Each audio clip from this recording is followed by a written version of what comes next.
The attackers are working hard to create fear in the community by parading armies, equipment, and weapons.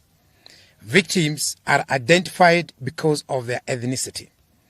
They are segregated into ghettos. They are being starved and their property destroyed or scattered away. Murders are taking place in ways that are deliberate and systematic campaign of violence.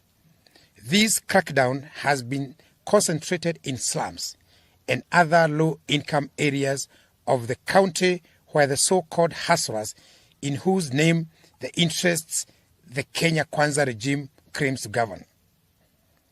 We condemn the unacceptable and illegal massacre of the rural community, whose only crime is to participate alongside other Kenyans in protests against Kenya Kwanza policies. We condemn and demand an immediate end to the traumatization and profiling of the Luo community, particularly the children who are being made to pay a price they do not understand. The genocide underway in Luoland is not accidental. It is coordinated and premeditated. It is being coordinated by political and government leaders, both from the community and outside. But it is not just in Nyanza. In Mathare and Kibla in Nairobi, citizens were traumatized and tear gas canisters locked in their houses. A father who confronted police for hurling tear gas into his house, causing his child to faint, was manhandled and bundled into the police lorry like a criminal. His whereabouts remain unknown. Several people were shot dead at Cross Ridge by non-uniformed and uniformed police in Nairobi, Nakuru, Mlolongo, and Makueni by police mainly in plain clothes, shot and killed citizens, a majority of whom were going about their daily business, and others lied at their places of work. Similar executions have occurred in Kisii, Busia, and Kericho, and elsewhere in Kenya, all in the name of stopping citizens to exercise their constitutional right to hold peaceful demonstrations.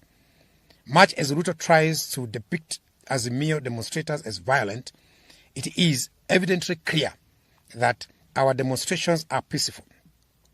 And it is the police who import violence and use of excessive force into them. We remind all that whenever AZIMIO hold rallies and or demonstrations without police interference, they end peacefully without violence or distractions. The decision by police command to end peacefully without violence or distractions. The decision by police command to force access to homes is sharply and unnecessarily escalating tensions and costing lives. Inspector General of Police, Mr. Japhet Koome, and CS Interior, Professor Kithure Kindiki, must immediately withdraw police officers from people's homes and residential areas, especially now that there are no demonstrations. The developments in Nyanza take place against other equally worrying actions by the state. Both police and hired goons are trailing, arresting, and shooting people from vehicles with foreign number plates. In the 3-day demonstrations that ended last Friday, that was yesterday, South Sudan and Tanzania number plates were visibly deployed. This creates unnecessary tension and conflict between our country and these federal countries and our people against the people of Tanzania and Southern Sudan. As police battle our people on the streets, they have also taken over the corridors of justice in our courts. We saw police attacking families of people seeking justice in court. we saw Honorable Babu Owino being abducted and ferried away from court corridors after being released on bail. We saw the media being attacked and chased from court corridors as they did their job of informing the world of developments in the country. AZIMIO readers are being put under house arrest, constant surveillance, and persistent threat of being arrested. We demand the unconditional release of all the AZIMIO readers and supporters who are still being held incommunicado. These developments also happen against the backdrop of constant verbal, unwarranted diatribe against Uhuru Kenyatta, the fourth president of Kenya, and RUTO's boss for 10 years from 2013 to 2022 August. The withdrawal of security of his mother, Mama Ngina Kenyatta, the attack on his son, Jomo, by uniformed police, claiming to be police, and the attack and vandalization of the Kenyatta family Northern's farm.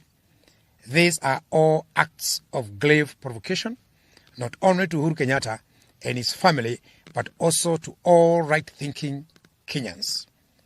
Clearly, RUTO has, for all intent and purposes, suspended the Constitution of Kenya and is following his whims. We shall not watch helplessly as RUTO and his cronies completely dismantle the Republic of Kenya as set up by our Constitution. We shall not surrender our rights, including the right to life, dignity, and the right to peaceful protest. We shall not surrender our voices or agency. We shall fight for our rights as we have fought for them before, and as our fathers fought for them before last. We call on all right-thinking members of society to rise up and be heard. Let us all say enough is enough. William Ruto and his illegitimate regime must listen to Kenyans. All these actions by police undermine the rule of law and the Constitution. These actions point to the emergencies of a police state in Kenya. However, these actions that have left scores of Kenyans dead have earned police praise from William Ruto. We wish to make it clear that our people will not surrender or be cowed. We further make it clear that we will pursue no engagements with Kenya Kwanza whatsoever until these hostilities and their perpetrators are apprehended. We remain determined to right the wrongs being inflicted on our people, including state-induced high cost of living. Our peaceful countrywide demonstrations will continue next Wednesday. We are serving notice to all the OCSs across the country for the Wednesday peaceful demonstrations. In the meantime, the signature collection, which now starts at 8 million, continues. Thank you very much. Asante sana. Sorry, please.